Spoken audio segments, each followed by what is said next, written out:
Saudi आरब पुलिसआ Saudi आरबनि सासे थागिबि गारि ड्राइभारखौ आरेस्ट खालामदों मानोना बियो इजराइलनि सासे टेलिभिजन रिपर्टारखौ माक्कासिम दोनहैनायाव मदद होदोंमोन। मिथिनाय बादिब्ला गिलटामारिया माक्काआव हाबहैनानै भिडिअ'खौ इजराइलनि चेनेल 13 ससियेल मिडियायाव भिडिअ'खौ आपल'ड खालामनाय। बे भिडिअ'आनो गोबां मुस्लिमफोरखौहाय बोराब होदों, रागा जोंहोदों। मानोना नन मुस्लिम एबा मुस्लिमनि अनगायै गुबुन धोरोमारि मानसिफोरा माक्कायाव हाबनाया मानामोन।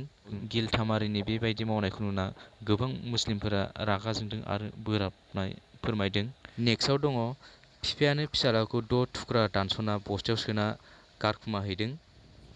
मिथिनाय बायदिब्ला बिफा फिसाज्ला माबा मोनसे जाहोनखौ लाना नांलायनाय जादों।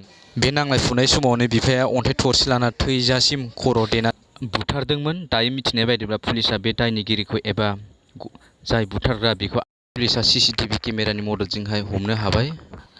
नेक्स्टआव फैदो बे पान्जाबाव जानाय जाथाय। गंसे न'खरनि 4 मानसिया गारिजों श्रीहिन्द कार्नाल होननाय मोनसे दैमायाव गोलैलांदों।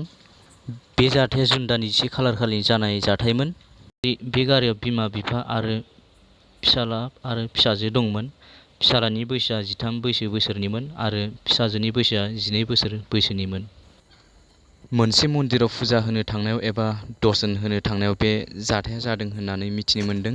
नोंथांमोनाबो गारि सालायबायोबा एबा बाइकफोर सालायबायोबा एसे सानै हनै सालाय, जाहाथे नोंथांनि न'खरावबो बेबायदि जाथाया जानो हायि बायदि। स' नोंथाङा बे जाथाय रादाब चेनेलावहाय गोदानै फैदोंब्ला बे जाथाय रादाब चेनेलखौ साबस्क्राइब खालामनानै ला। मानोना बे जाथाय रादाब चेनेलनि गेजेरजों नोंथाङा हादोरनि मोजां गाज्रि जानाय जाथायफोरखौ मिथिनो हागोन। बिदिब्ला थेंक इउ फर वाचिं, नायनायनि थाखाय धन्यबाद।